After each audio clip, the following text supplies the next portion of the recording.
Tengo en mis manos la nueva MacBook Pro M4 Pro. ¿Valdrá la pena cambiarla por esta M3 Pro? Voy a hacer las duras pruebas en edición de video y voy a tomar una decisión en base a cómo se desempeñe con pruebas en proyectos en 4K 60 FPS, grabado con cámara Sony, también archivos grabados con iPhone, y aprovecho también a compararlas para ver cómo andan en Adobe Premiere Pro, para ver cómo rinde cada una y también vamos a ver si mejora el tiempo de renderizado. Muy buena gente, ¿cómo andan? Mi nombre es Augusto Carini, tengo un team de postproducción audiovisual para youtubers con millones de reproducciones y suscriptores. Hoy vamos a hacer las duras pruebas en rendimiento para editar videos y para exportarlos, utilizando Adobe Premiere Pro y Adobe Media Encoder. Esta misma prueba ya la hice con muchos modelos de MacBooks, las MacBooks Air M1, M2 y la MacBook Pro M2 Pro. Así que tenemos un panorama completísimo para comparar todos los modelos. Les dejo por acá arriba una playlist con todos esos videos por si no lo vieron, les van a servir un montón para entender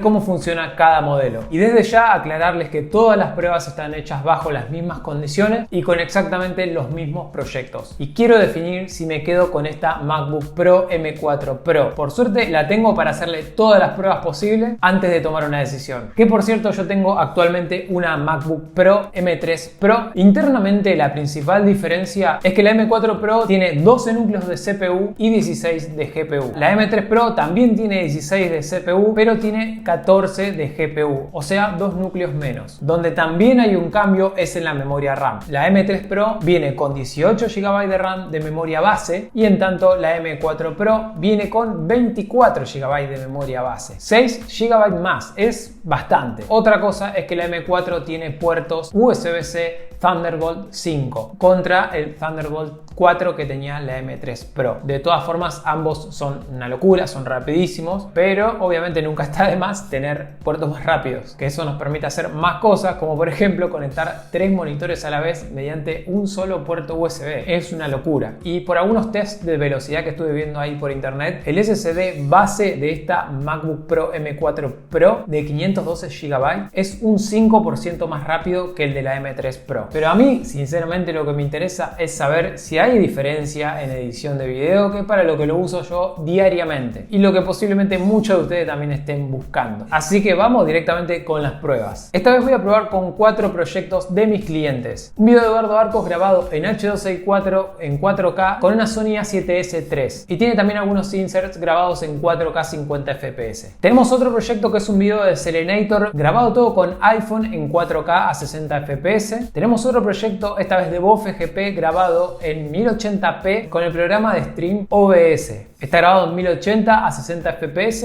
en H264 y está todo hecho en secuencia multicámara. Y como plus tenemos un short de mi amigo Brach que está grabado en 4K, pero lo interesante es que está hecho con Adobe Premiere Pro y Adobe After Effects. Está súper cargado de animaciones y transiciones, así que en este proyecto vamos a probar qué tal funciona la vinculación entre Premiere y After Effects en un proyecto, el famoso Dynamic Link. Son 4 tipos de videos que reflejan todos los rangos de calidad que se utilizan a diario en videos de YouTube y que también son aplicables a otros formatos. Primero vamos con el video de Bofe GP. Con este proyecto las MacBooks Air vuelan, así que no me espero menos de las MacBooks Pro. Claramente no tuvo pérdidas de fotograma a la hora de reproducir, las dos van idénticas. Cuando empezamos a movernos por la línea de tiempo también lo hacen en tiempo real y sin ningún problema. Lo que sí he notado es como una optimización de Premiere Pro al mover las ventanas. Lo siento como más fluido en la M4 Pro. Y algo que solía tener una leve pérdida de fotogramas era la transición de la placa final, que a simple vista ambas lo reproducen exactamente igual. Marca una leve pérdida de fotogramas, pero cuando lo vemos es imperceptible. En ningún momento hizo falta bajar la calidad de previsualización, se reprodujo todo en calidad completa. Seguimos con el proyecto de Selenator, grabado con un iPhone en 4K a 60 FPS. Al principio parece que va bien,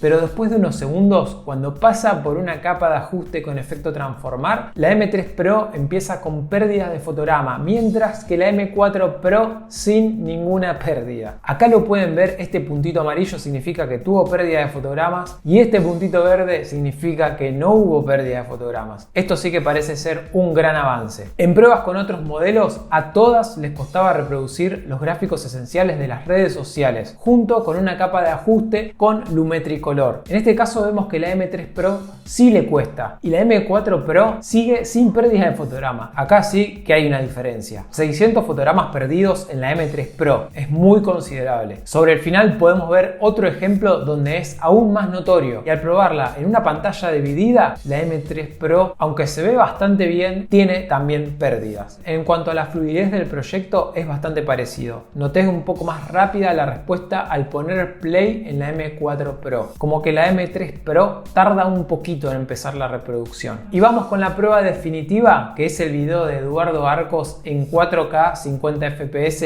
422, con color, B-rolls, timelapse, todo en 4K. Acá la reproducción empieza bien en ambos modelos, sin pérdidas de fotograma, pero reproduciendo el timelapse de la GoPro en 4K, ahí se ve una leve pérdida de fotograma en ambos modelos. La animación de la introducción, que es bastante pesada, tiene algunos efectos de glitch que por algún motivo pesan muchísimo y siempre le costó a todas las computadoras tirarlo. En ambos casos se ve con pérdidas, pero la M3 Pro lo hizo mejor esta vez. Como que después de eso queda media trabada la reproducción y la M3 Pro se logra recuperar más rápido. Para que ambas lo reproduzcan bien, tuve que bajarle la resolución de previsualización a 1/4 y de esta forma perdemos calidad, pero se ven en tiempo real. Algo que en otras MacBooks nunca había podido lograrlo, aún bajando la resolución. Después de desplazarse por la línea de tiempo, las vi a ambas muy bien en ese sentido. La M3 Pro le sigue costando, como que tarda un poquito más en poner play, pero me parece que esto es una cuestión de Adobe Premiere Pro.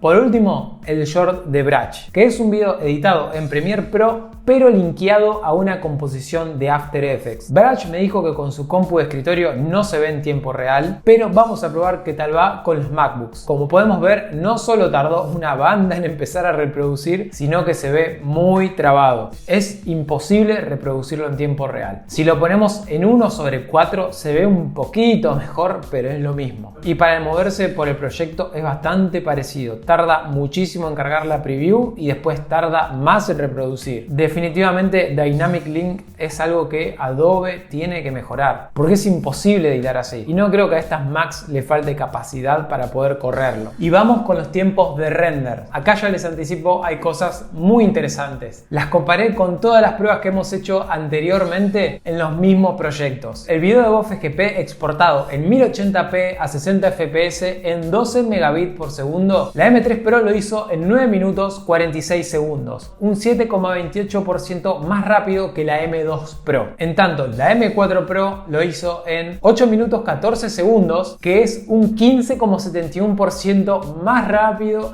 que la M3 Pro. En anteriores modelos no había tanta diferencia en 1080p, pero ahora un casi 16% es bastante. El video de Serenator, con una duración de 16 minutos 55 segundos, exportado en 4K 60 fps a 68 megabits por segundo, la M3 Pro lo hizo en 20 minutos y 55 segundos, un 2,86% más rápido que la M2 Pro, prácticamente igual. En tanto, la M4 Pro lo hizo en 16 minutos 51 segundos, 19,47% más rápido que la M3 Pro. Cada vez aumenta un poquito más la diferencia. Y en el video de Eduardo Arcos, con una duración de 11 minutos 56 segundos, exportado en 4K 25 fps a 45 megabits por segundo, esto es increíble. La M3 Pro lo hizo en 15 minutos 48 segundos, un 26,23% más lento que la M2 Pro. Esto es como una involución. Yo pensé que se trataba de un error.